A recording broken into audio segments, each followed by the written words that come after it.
Good morning. Today is October 5th, 2022. The BJJ and Book Club is here for the second meeting. The third actual meeting, but the second recording here. We're going over chapters 7, 8, 9 of Extreme Ownership by Jocko Willink.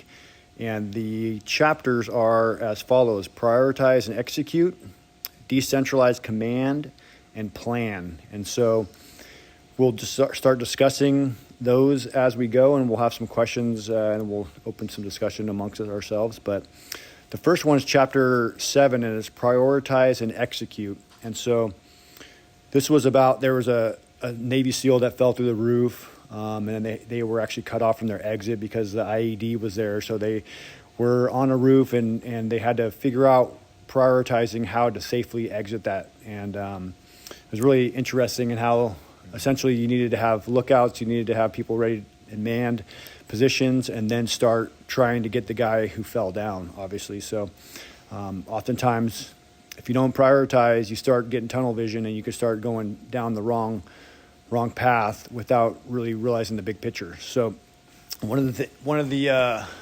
quotes here in that chapter that I liked, that I highlighted, was on page 158. And it says, "I had to remain calm, step back from the immediate emotional reaction, and determine the greatest priority for the team. Then rapidly direct the team to attack that priority.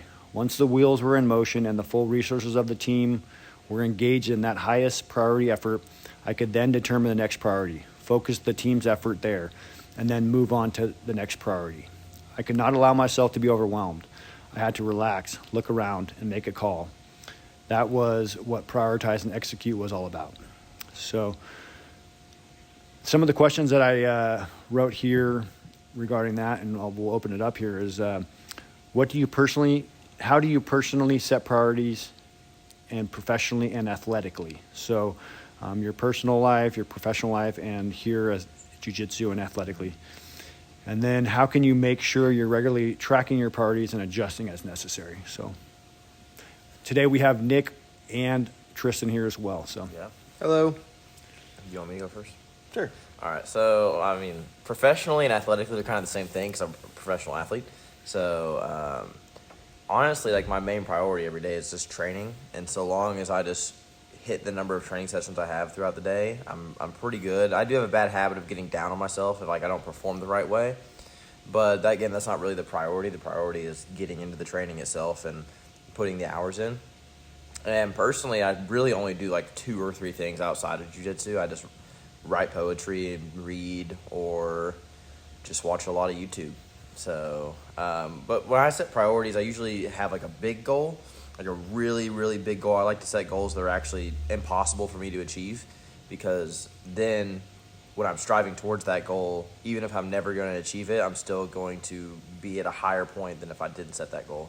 So like I have like a goal that's not achievable, but that I pursue as if it is achievable, and then I just break it down into really small steps. Like if I'm like, I want to be an ADCC champion, like it might not happen, probably wouldn't happen because of the level of people out there, but if I break it down into smaller steps, it's like, okay, compete at the ADCC trials, win the ADCC trials. Okay, now it's, okay, you got to compete every month. Now, breaking that even farther down, it's like, okay, you have to go to the 6 a.m., right? So it's like every small training session builds up into that one insurmountable goal that's not going to be achieved, but striving towards it will inherently make me a better person. So that's kind of how I set my goals professionally. And then personally, they're kind of the same thing. Like, I try to write 1 poem every day, because if I have a goal of writing a book, a lot of time just like the idea of writing it is like just so out of this world, complex, and I'm a perfectionist. So if I write 1 poem every day, don't even think about it, just write whatever's on my mind. After like a year or two, I have like 200 or 300 poems, and I can just sift through them, revise them, and then put them into a format, and then the book's done. So it's like I set all my priorities in small goals, and things like that. So I'm pretty similar. So I really like lists. I like seeing lists. I like checking things off lists because I'm a very visual person. Mm-hmm. So if I can see something's done, it makes me more motivated. So I set lists as in day goals, week goals, month goals, and year goals. Damn, you got that list on lockdown. Yeah. It's just doing it that way, I'm able to break things down to, the entire year goal is this. I'm going to achieve that in 12 parts once each month. And each month, I'm going to break it into 4 more separate goals. And then finally, in each of those months, I'll break it, I said weeks. I'll break it down into 7 days of those weeks. I like that a lot. Yeah, it's a very systematic way of doing it, but I'm kind of a systematic person when it comes to that. I like numbers. I like statistics. I like seeing that all broken down. I mean, one of the examples that I go by is one of my, not even year goals, but like 2 or 3 year goals is to become fluent in Japanese. Mm-hmm. I've been learning Japanese for about 3 years now. So I break that down into smaller goals, and the smallest goal, the daily goal, is I study Japanese for 1 to 2 hours every single day. Whether I want to or I don't want to, because sometimes you don't want to. Mm-hmm. But when you break it down to those manageable goals, when you don't want to do something, you're like, fine. The goal is small enough. It's only an hour. I can deal with an hour. And also the thing about a list is if I have a list, I never check something off if I don't do it. Yep. So if I see on my list that there was a day I didn't do something or I don't want to do something, and I see everything else before just checked off, I'm like, I got to do this. Yeah. Because I also don't like seeing things half done, and that I'm a completionist, and I guess you can say in that regard, and that's kind of how I set my goals. So how do you attack the priority part? So like if you have a list of things, are you going over the hardest thing first or the easiest thing? Because there's different strategies with that with different people. I personally like doing hard stuff first, so I can they can't see me this, but I quote unquote relax while doing the easier tasks. What I also do too is with priorities, whether it's I guess any of these day, week, month, year, is I always think for days, if I wake up the next day and I'm like, oh shoot, I didn't need to do that. Why didn't I do that? And I kind of choose that mindset, and that kind of tells me what my priorities need to be for that day. Is like if I wake up tomorrow, or even just at the end of the day before going to bed, I'm like, oh dang it, why wasn't I able to do that in time, or why didn't I do that? And I can do that by looking through that list I made, because I'm like, okay, what do I need to do? And in what order do I need to do this?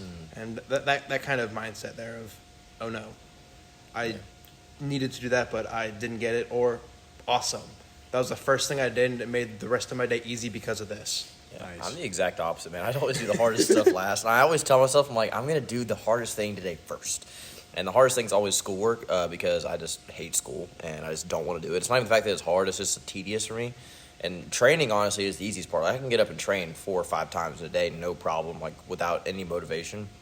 But the moment I get home and that laptop's in front of me and I got to do my homework, I just don't want to do it. So I like the way you do things, where it's like, I have to do this like right now. Yeah. And like that's one of my priorities, is to actually make school more of a priority, because I have a bad habit of just like training all day long, because it's like a physical thing, and like the mental part of the game I'm on in certain ways. Like I read a lot, I write a lot, but I'm not studious, if that makes sense. Like I've never been too great at school. So Well, one thing that comes to mind, so having been an ex-firefighter, there's always acronyms.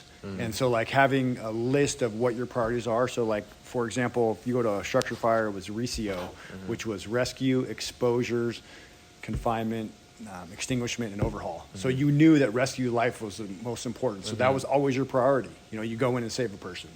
Exposure, you think you put the fire out, right? But exposure is like making sure it doesn't continue to grow. So like so having acronyms or having a priority in your mind. So like, number one is your training. Yep. That's your professional side. So, as much as it's not the most challenging for you, it's the most important for you. Yeah. So that's why you always attack it, and you created that habit to where that's the number one thing that you put on your list. It's the number one thing, because like I've noticed that like if I am lax with my training, like if I'm like, oh, I didn't get my schoolwork done, I'm gonna skip this session so I can catch up on it. Like that 1 hour that I could have been training, or 1 hour and a half, 2 hours, I'm just like miserable. Oh my gosh. If I was just disciplined yesterday, I could have done my homework and I could be training, but right now I'm doing this stupid schoolwork. And so I just like, a lot of training for me is just for mental health. So it's like I know that if I can't get to training, then it's going to affect the rest of my day. So that's why it's top priority for me. Is like if I don't do it, then I can't. For that 1 hour of things I could be doing productive, I can't because it's like I'm just thinking about training the whole time. That makes sense.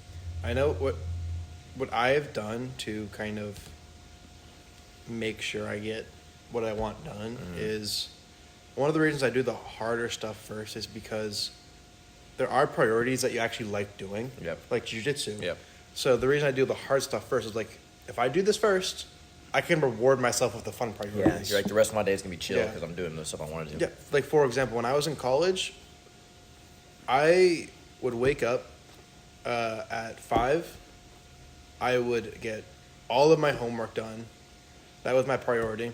Then I go to class, and the homework was not just day homework that day. I did as much homework as I could. Whether it was I was only able to finish homework that day or finish homework for the entire week for some classes. Then I go to classes, and then I finish classes at like 3, sometimes even before that, like 2 sometimes. And I knew the second classes end, I did all of my academic priorities for that day. So you're just chilling out the rest of the So day. I was chilling out. I was relaxing. I was hanging out with the friends. And by the time 5 o'clock, 6 o'clock rolled around, I was able to go to the gym. And that was no guilt. No guilt. Yeah. I could go to the gym and not worry about, I didn't do my book report. I didn't do my whatever math homework or whatever it was. I just like how. Sorry. Nothing's worse, man, than like bowing out at the end of class and like all your life priorities come back into your mind. Like you're like having the greatest training session ever, and then we bow out, and I'm like, oh, I got to do my laundry when I get home. I got to take the trash out when I get home. I got to do this when I get home. And it's just all floods on top of you. So it's like I like how you do it earlier in the morning because I'm a vegetable in the morning, man. I'm barely that's from the Jordan Peterson, where it's make your bed. The first thing in the morning, exactly. like these little wins that you can create momentum, and you start doing your Small checklist. I love the checklist too. And as life comes and our day, starts unfolding, and all of a sudden things are thrown at us, well, we can prioritize. And also recognizing, I think we're all like type A perfectionists, but recognizing that, like we want to accomplish every single thing every day, but knowing that life and priorities come into play. And so adjusting those priorities and giving ourselves some grace and recognizing that tomorrow's a new day. We're going to start. And also, I really like what you said, Tristan, about the goals, like almost unachievable. I think that's really important for a lot of folks, is that setting really, really high goals that almost seem unachievable because, for me, when I've done that, you might not hit it, but you got a lot closer and you got way further than you thought you would. But you have to understand that it's almost unachievable. Because if you're like, it is achievable and it's like something super unrealistic, then that can negatively affect. You're like, I don't know, I didn't roll for 3 hours straight. I'm not going to get that goal. And it's like, nah, that's not how it is. Well, what I like about that whole set nearly / impossible goals is that when you set a goal that you can complete, you usually stop once you complete it. So, like, if today my goal was to roll 2 or 3 times, I know I can do that. I've done that several times. But on 10 round Tuesday, my goal is to go all 10 rounds. I have done 10 round Tuesday, so I don't know if I'll be able to do it, but maybe I'll get 4 or 5 rolls, or even 6 or 7 rolls. That's better than 2 or 3. That's better than 2 or 3 that I said I would do. So that whole nearly impossible for the goal, I think, is actually very, very good for you. Yeah. What do you do as a dad and a family man to prioritize? 'Cause I know we don't have families, so it's like I don't know how do you even go about prioritizing a family. It's interesting, and it's also compromise. So you can have your priorities, but you also recognize that your priorities affect other people. So for me, it's been a challenge, not a challenge, but it's I would love to go to more classes or night classes, but it just doesn't work for my family right now. So I try to make the 6 a.m.s or the 10 a.m.s, which for my schedule allows that. I have more time with my family. So your priority, and that is my priority. My family is my priority. Would you say that's your number one priority over everything else? Yep. Absolutely. So part of my who I show up as is my family is my priority, and I maintain a lifestyle where work, rest, and play manifest effortlessly. So like I try to live that and breathe that into my reality, where I'm essentially, it's hard to tell whether I'm working or I'm having fun or I'm with my family. And so I try to live that, speak that into reality. Is it almost like what Nick was saying, how like if you put your family first and you get that priority out of the way, everything else just comes naturally. Yeah. Like, it's not even like, oh, I have to focus on my family. It's like, I have the blessing to focus on my family. Now I get, oh, hey, I get to go train now. That's even better. So it's like, it's not even like a negative thing, really. Because I know some people, it's like, oh, I got to make time for my family. I want to grind. I want to get on this work, but I have to go do this with my son, or I have to do this with my wife. And it's like, those people are always miserable. I'm very blessed because my son is training here. Yep. So I get to spend quality time with the family while also, doing the jiu-jitsu and helping give back. And that's also part of my thing is serving. So,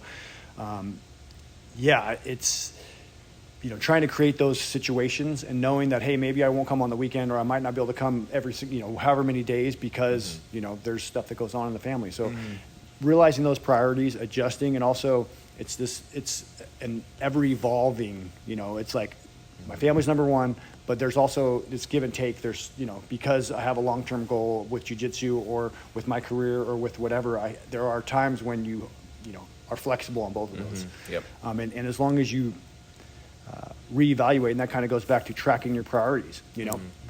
When I was with the fire department, there was a lot of times where the priority wasn't my family because it couldn't be because I was told I had to stay at work for 2 weeks at a time.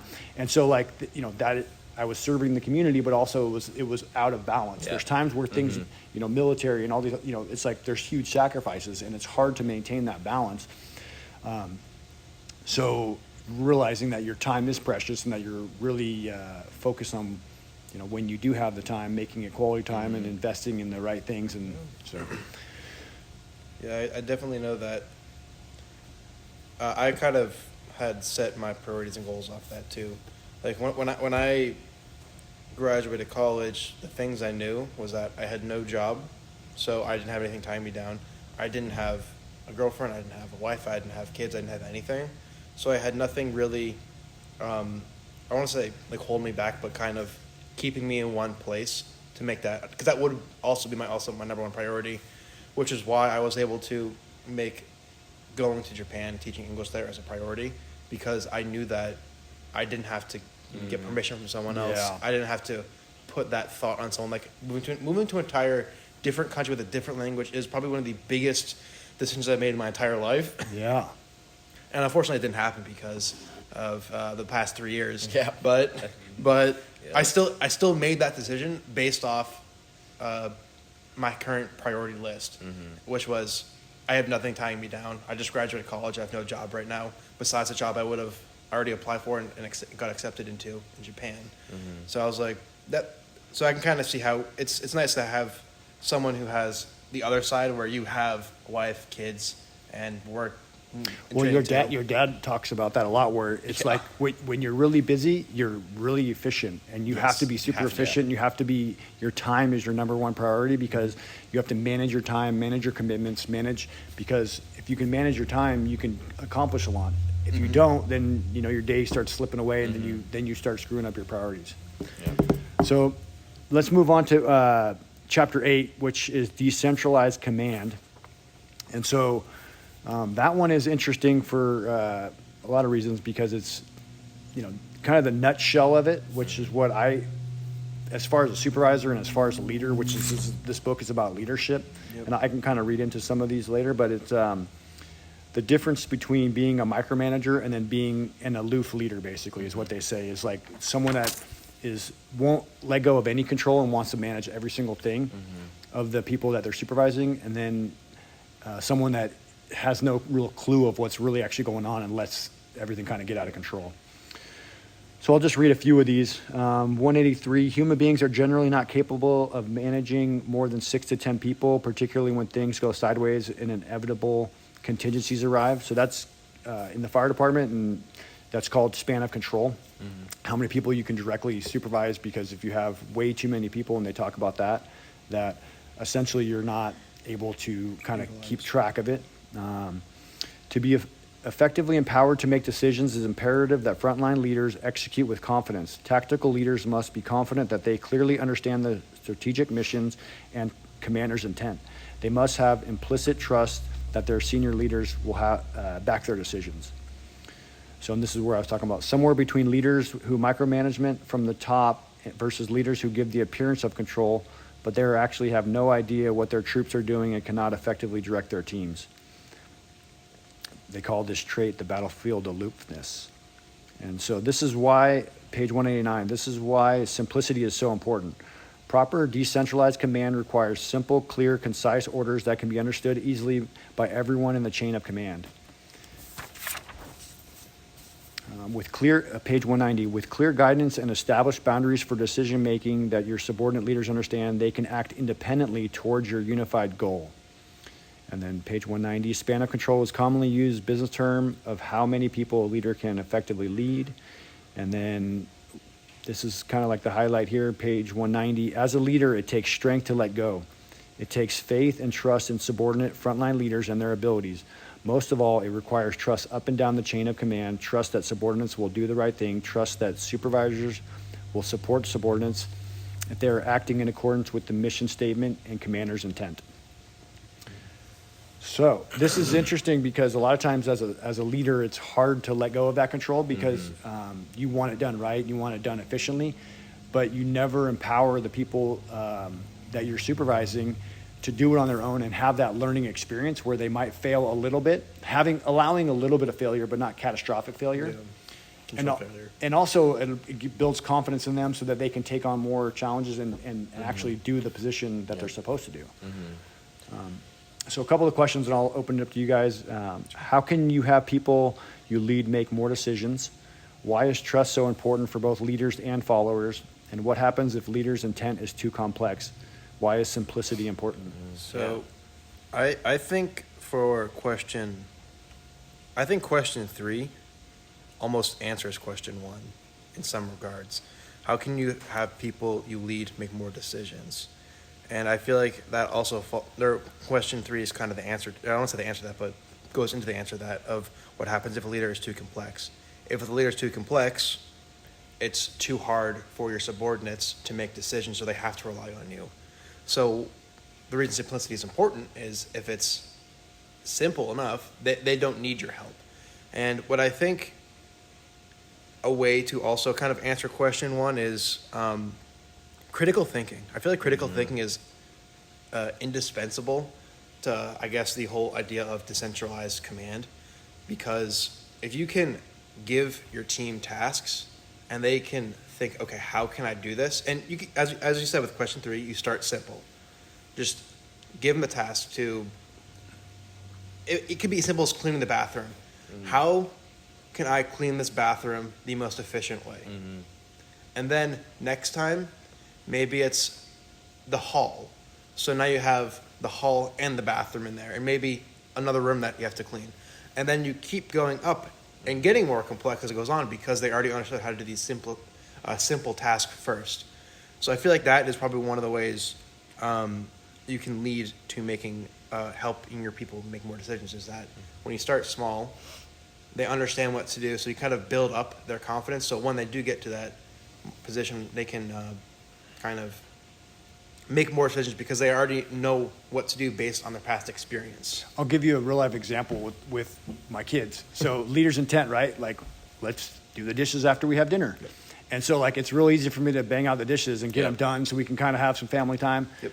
Or I can watch my daughter, who was, when she was 5 and 6 years old, trying to do the dishes and being nervous she's going to break the dishes and being, but also letting go of that control and saying, okay, this is how they're going to have to learn how to do some of these things. And like, it's not going to be perfect potentially, but they're going to learn through that process and get more comfortable. And as long as they're doing it safely, I'm comfortable with them doing that. And so now she can do the dishes totally fine, right? And so it's that investment in time and effort to make sure that it's done safely and that it's done under somewhat supervision, but not micromanaging, allows this growth where they can take on all these other responsibilities. I have a lot of experience. This is actually how I learned how to instruct. Is when I was 14 or 15, I had the worst social anxiety you could possibly imagine. Like, just getting up in front of people and talking was like my biggest fear, as it is with everyone else's. And the way I started instructing is my head instructor at the time was like, okay,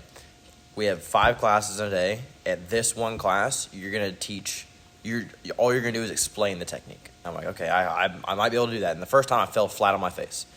All right, and I'm nervous, I'm scared, and I'm like, oh, I can't do it. He's like, okay, you're gonna do it again next week. And the next week I got better, and then the next week. And then the next month he's like, okay, now you're going to do that in 2 classes. I'm like, okay, I can do that. I can do that in 2 classes, 2 different age groups, so I got to do it differently.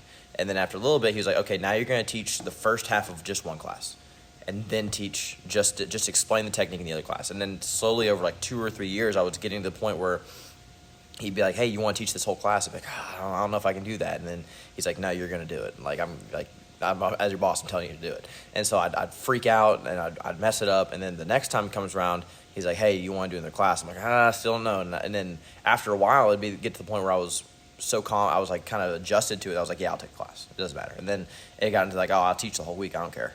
And so then when I got into the leadership position where I had my own assistants after a couple of years, I had to put them in that same spot. And it was almost funny seeing like the look on their face. I'm like, hey, you're teaching this technique next week. And they're like, what? I'm like, yeah, you are. And then they're like, well, what do I do? And I was like, you're gonna have to figure it out. And like it's just fun to me because it's like when you're watching them fail, it's like they're like mentally just like all over the place, and you're just smiling in the corner because you know exactly what it was like to be there.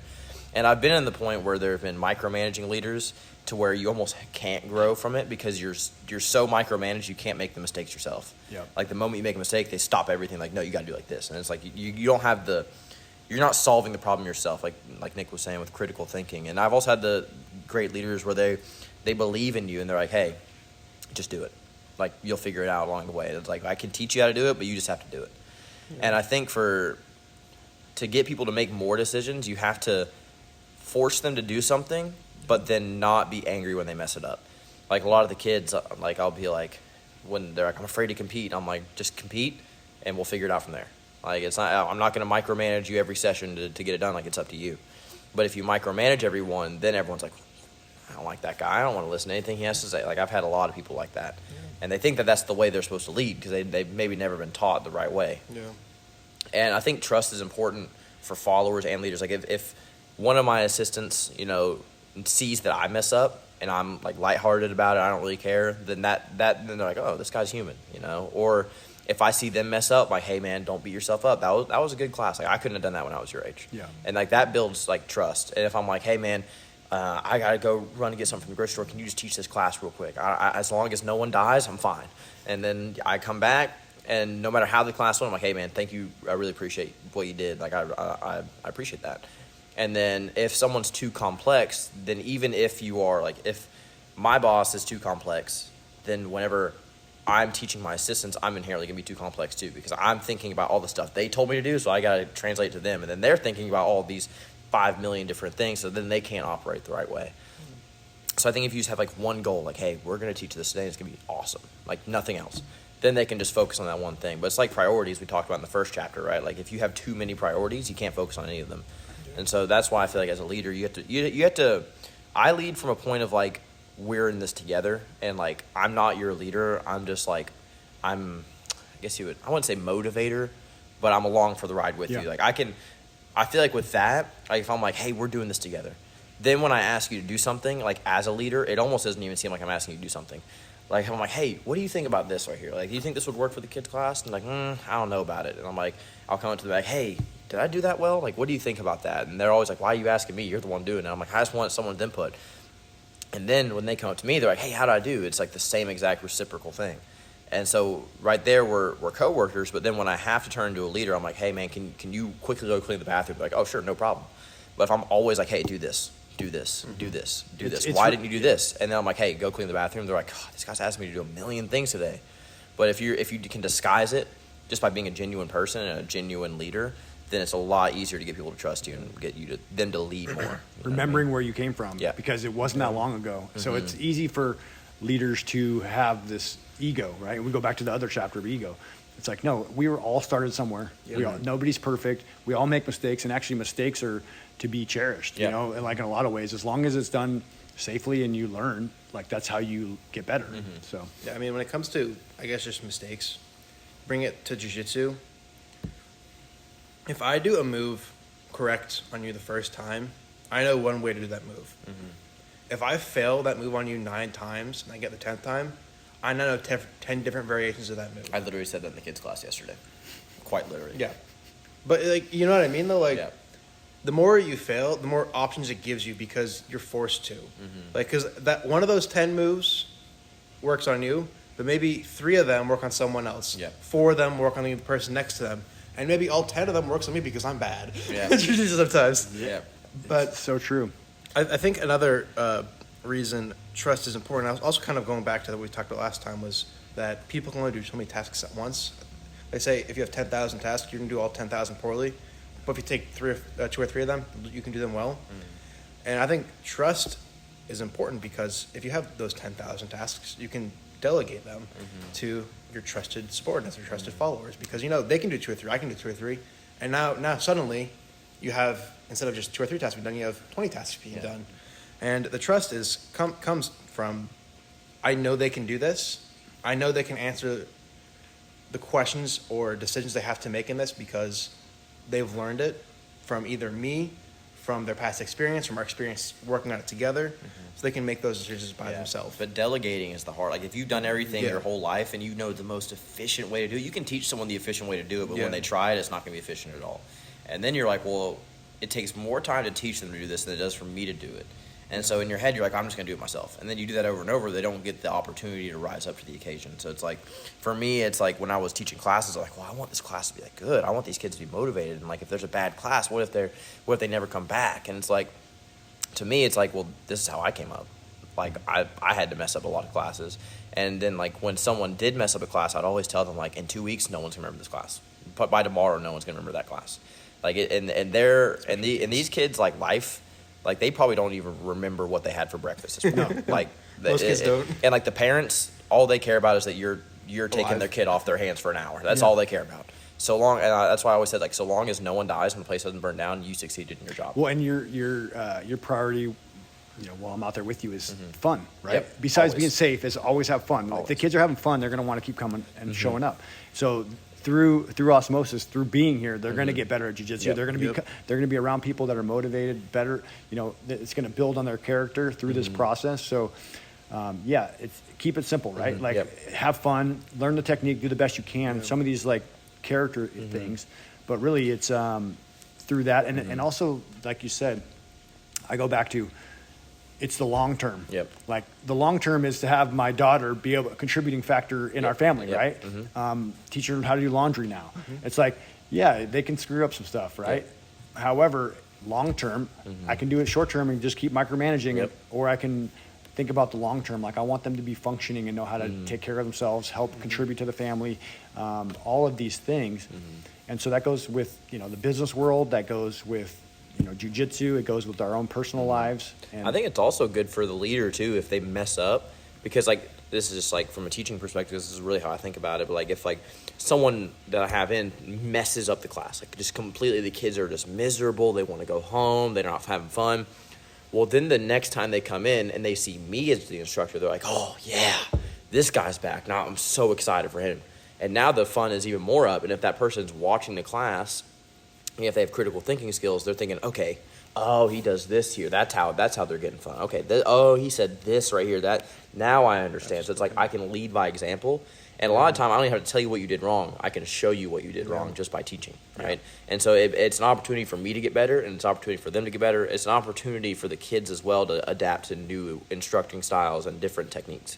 So that's why I think that like you have to be able to do this, especially in like a teaching setting, in any setting. You have to be able to be a leader who doesn't care if things mess up. Because, like, ultimately, whatever happens doesn't matter unless, like, the entire business fails. Yeah, just like, joke about your failures. if you taught, like, the worst class ever and, like, 5 kids quit on the spot, in your head, you're like, oh, my God, 5 kids quit. But if you have 200 students and 5 kids quit, you can get those students back no problem. And it's like no mistake is really, like, a bad mistake, So I think that's why it's really important to be a good leader and understand how to lead, most importantly. I feel like my last thought on trust being important is life would be awful without trust. So bad. Imagine you were a business leader and you're running a company and you didn't trust your employees. You'd be worried 24/7 that is anything ever going to get done, and even if it does, you're not happy. You just feel relief that it got done. Yeah. So I feel like without trust, life would honestly suck. Yeah. Like really, really, really suck.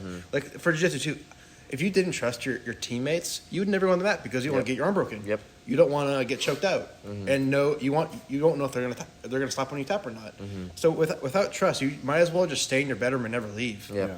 And because why would you trust a person outside to I don't know, not be a jerk to you or whatever it is? So I feel like you can't grow and you can't keep expanding in business or in jiu-jitsu or anything in life unless you trust people and some extent at least. You have to, because we all rely on everyone else. Yep. So if you think you're going to do it alone like the lone wolf, It's depressing. Yeah. It's very depressing being a lone wolf. Yep. Well, let's move on to chapter 9, which is plan. And I'll start reading some of the things I highlighted here and then some questions and we'll open it up again. So page 203, that was what mission planning was all about. Never taking anything for granted, preparing for likely contingencies and maximizing the chance of mission success while minimizing the risk to the troops executing the operation. Page 205, leaders must carefully prioritize the information to be presented in as simple, clear, and concise a format as possible so that participants do not experience information overload. The planning process and briefing must be a forum that encourages discussion, questions, and clarification from even the most junior personnel. Page 206, but whether on the battlefield or in the business world, leaders must be comfortable accepting some level of risk. I love this quote. As U.S. naval hero of the American Revolution and father of the U.S. Navy, John Paul Jones said, "Those who will not risk cannot win." And page 213, you need to brief so that the most junior man can fully understand the operation. The lowest common denominator. That's what a brief is. So they talk about in this chapter about the planning process for the SEALs and also through the business world, and then briefing, having everyone be comfortable asking questions and getting clarification so that the leader's intent is super clear and you have a picture of the mission and the mission statement and kind of what direction we're going so everyone can, obviously go back to that decentralized command, add to their team. So some of the questions: why is leader's intent so important in planning process even during unplanned contingencies? What planning processes do you have, personal, professional, and athletic? We kind of talked about that with some of our goals, and then when have you seen lack of planning be a problem? Sure.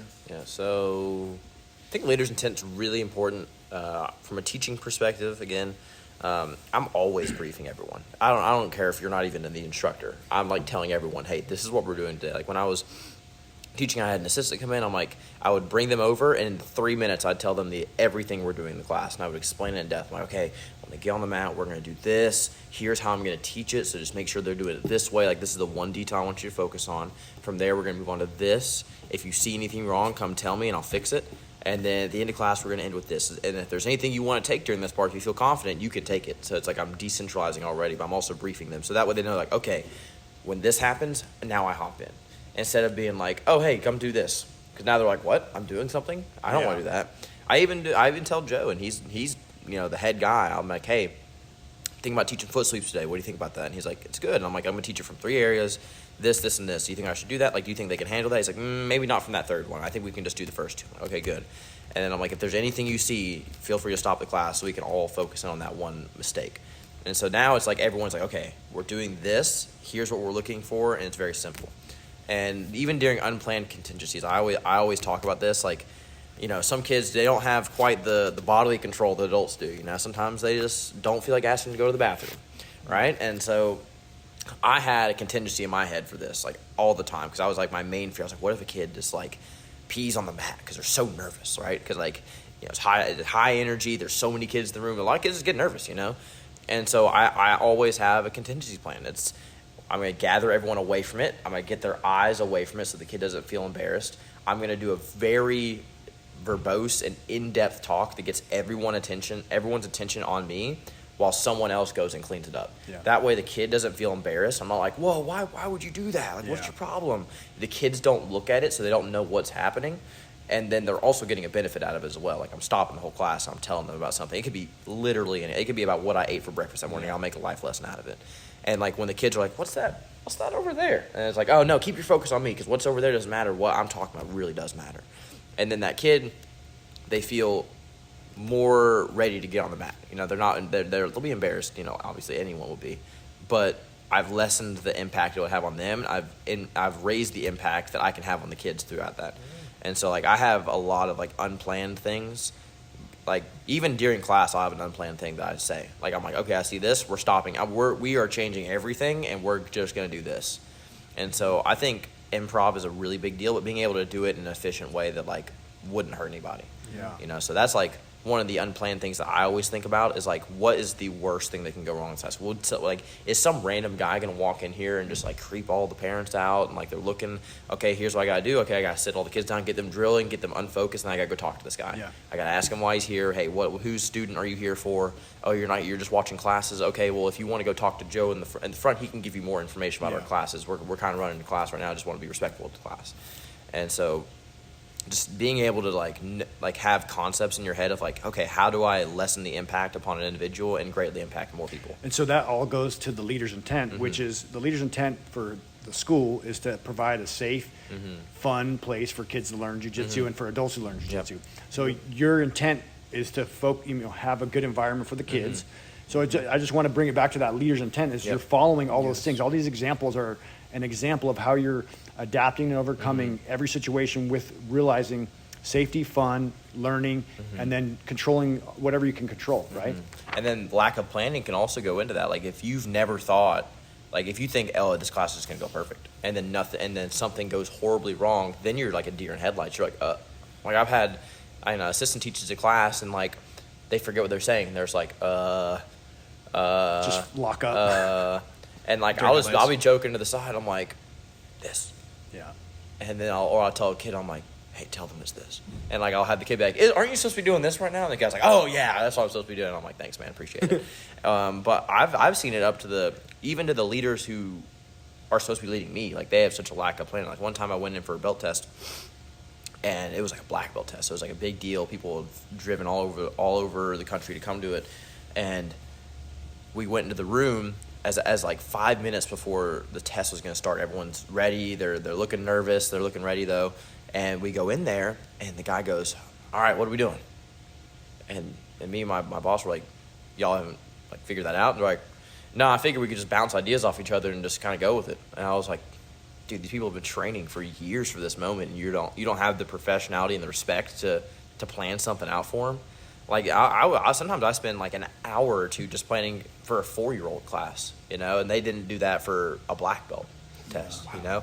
And I'm like, and it was the most stressful thing I've ever been in because I wasn't briefed. I don't know what's gonna happen, so I'm always on edge. I'm not able to help these kids out because all of a sudden I'm getting called up to the front to show something. I don't even know what I'm showing. And they're just like on the fly, like, hey, go show this real quick. And I'm like, okay, now I have to completely change my thought process and just go up there. And it's a good obstacle to overcome, like being able to teach on command and like someone's like this, and I'm like, okay, here's how you do it. Like that's a really difficult thing to do.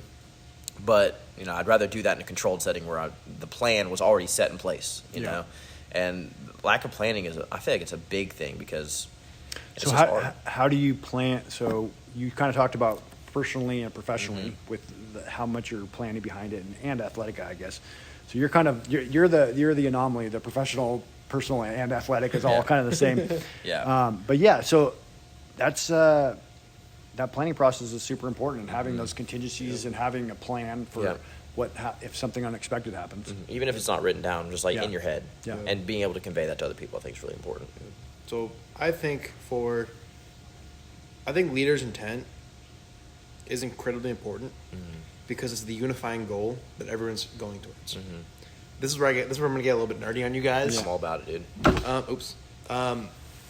So I played a game, and this is a game where you could spend thousands of hours in. About RuneScape? Yes. Oh, yes. Yeah, Love RuneScape. RuneScape, man. So they had a game mode called Group Iron Man, which means you can only rely on each other and no one else in the game. I like that. If you needed a piece of armor, if you didn't get it, your teammates had to get it. So without a unified goal through the leader, people may end up doing the exact same thing. And now 2 people just spent 50 hours grinding the same piece of armor for you. And now I have 2, and someone wasted 50 hours. So without that goal without that intent of the leader, people don't know what to do, and it throws everything into utter chaos. And that's kind of the personal side, I guess. But I mean, I feel like that can also be kind of professional too. Yeah, or you're And relying on others. Yeah, and that kind of goes back to the trust. Like I know they can do this, but that and so I mean, just going back to last week for the last question, lack of planning. I mean, I told you guys I get tasks from like 10 different people at work, and they don't talk to each other at all. And sometimes what ends up happening because of that is the problem that occurs is I now have to drive to the same place 2, 3, even sometimes 4 times in the same day because they didn't talk to each other about it. And that would never have happened if they just spent 5 minutes, literally 5 minutes at the beginning of the day, and just put all of it in one task list. Nick's like, you ever heard of a checklist, dude? Like, I'll help you I know with a damn checklists. checklist. Yeah, I love checklists. But it's lack of... The biggest thing where I think of lack of planning is loss of time. And loss of time just affects everything. Yeah. Like, for example, this would be more so for you than it would be for me because I don't have a family. If you don't plan correctly, now you may not be able to do something and spending time with your kids because you didn't plan to do this piece of work, and it just happened now that you have to do it because the deadline's in 10 minutes and you didn't realize it was due in 10, or I guess an hour probably more. So you can't spend that hour with your kids. You can spend that hour doing work instead of when you had 3 hours earlier free and you spent all 3 hours just hanging out. You could have done it. You could have done an hour and still had 2 hours to hang out. So lack of planning affects your time and also everyone else around you, especially your subordinates because they just don't know what to do then, and it ends up affecting it that way. I think a big one with regards to planning is, they talk about having plans and then the enemy always has a vote, which is, Murphy's Law. And also, I have a joke. Speaking of which, I'm going to have to bust out a dad's joke right now. Just I love so you've heard of Murphy's Law? Yep. Have you heard of Cole's Law? Coleslaw? Like Yeah. the food? It's a wonderful, delicious meal. Yep. Coleslaw. I like some Coleslaw. coleslaw with some chili, man. Yeah, it's cabbage. It's a beautiful meal. Sorry, that was my dad joke for the day. Coleslaw.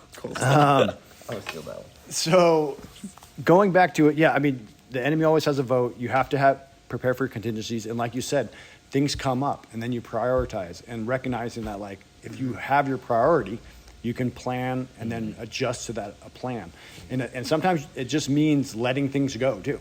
I mean, that's the knowing how pressing this is. Yeah. Can I deal with this tomorrow because my family is a priority? This fire just came up, or this little emergency that I have to deal with. Is it really that big of a deal? Yeah. And long term, is it more important for me to spend this quality time with my family and not have this issue? And then look at the systems in place. Yeah. Having systems, having checklists, having, a big thing is like being commitment to your word and like having integrity of what you say you're going to do, so people can trust that you're going to do that, and also have the ability to require that from other people. Having trust and knowing that people will do what they're going to do. And I think as a leader, it's like you're going to have someone who's your leader, right? And they may be amazing and could be conducive to the environment, but if you have an awful leader who, again, micromanages you, is like, hey, you got to do this, this, this, this, and this, and you're going to have to stay at work an extra hour. Like, when I get to work, I'm going to decide which one is the one I want to focus on. Like, if one of my assistants is like, hey, they said we have to do this, I'm like, doesn't matter. Like, if I don't get that done and they yell at me, that's on them. Yeah. Because I'm speaking with my work, and my work's going to speak for itself. And if we hit our quota this month, then that shows I didn't have to do what they told me to do. And if I spend my time wasting like on that versus like giving to my community in the way that I want to, then the job's not going to get done. So it's like as your own leader, you have to kind of take what everyone tells you and like just pick out like one or two things, and just be ready for the onslaught that's going to happen of you not getting that thing done. But then being like, I was doing my job. And like, if you throw all this on me last second, I can't do all of it last second because I have a life and I have a job. And like, that's one thing is like, as a leader, you got to learn how to say no. Because like, if you don't say no and you say yes to everything, all of a sudden you're not a leader, you're a follower, And it takes a level of confidence. It takes a level of trust in that process. But people respect the hell out of you when you say no. Yeah. So if your supervisor gives you 10 tasks and you say, I can't do that. Yeah. And here's why. because you gave me 9 other tasks, and these are all way higher priority, at least in my mind, unless you have a reason to explain why those aren't as high of a priority. I'm not going to get that 10th one done because that's going to take 4 hours, and that's going to take away all my other tasks. And guess what?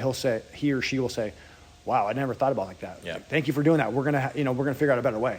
And so like, it takes the confidence to bring that up, but also it builds trust of saying like what's actually achievable, because people sometimes will just keep throwing stuff at you because you seem to be dealing with it versus like, hey, time out. Like, let's all get a powwow. You, me, and the 10 people that just told me what to do. Yeah. And like, let's come up with a plan on how to be really, really efficient, because instead of driving to this house or this place 4 times, I could do it once if you just spent 5 minutes. And like, it takes courage to say that, but it really, like, they'll see, wow, this guy actually like kind of has a big picture idea. And you can even bring it up like, hey, I understand that, the leader's intent, like you really want to get all these things done in a day, but I feel like we could save a lot of time. And so, time is money to folks, and they'll recognize that and they'll appreciate it. And they'll be like, oh man, Nick is really like thinking outside the box, or he's like trying to save money, trying to save time.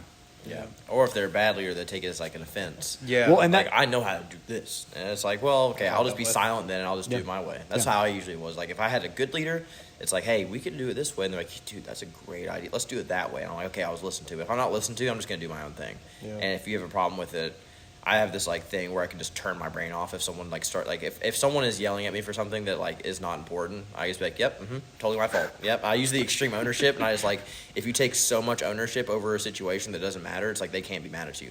It's like, yeah, totally my fault. Yep, my responsibility. That's 100% my fault. I should have got that done. You're right. Yep, 100% my fault. And it's like, if you do that for long enough, there's like, okay, yeah, he gets it. Yeah. And then you're diffusing it too. Yeah, you're good. It's like, it's just defusing the situation versus like defending yourself and stuff like that. Well, we're coming up on an hour here, and we have class here coming up in a few minutes. So any last thoughts before we wrap this one up? What's chapters next week? Chapters 10, 11, and 12 are leading up and down the chain of command is 10. Chapter 11 is decisiveness and uncertainty. And then you're going to like this one, Tristan. Oh. Discipline equals freedom, and the dichotomy of leadership. It's like chapter 12. Yeah, so I'm excited. Discipline equals freedom. And that goes back to time. If you have discipline with your time and your word, you're going to accomplish a whole lot because it creates that freedom. So a lot of people, it's interesting. I'll wrap it up with this, because having kids, there's a lot of things that pull you. But like, honestly, when you have some responsibility, it actually creates the environment where you have to be super efficient and you have to be prioritize and take care of your priorities because it's required. You have to. Yeah. You can't be lazy. Yeah. All right. With that, we'll close it up. And another one of the books. Thanks for anyone that's listening. Feel free to shoot me a text or comment on this thing, and we'll keep banging them out. Yep. Sweet. Blessings to you all. Take care.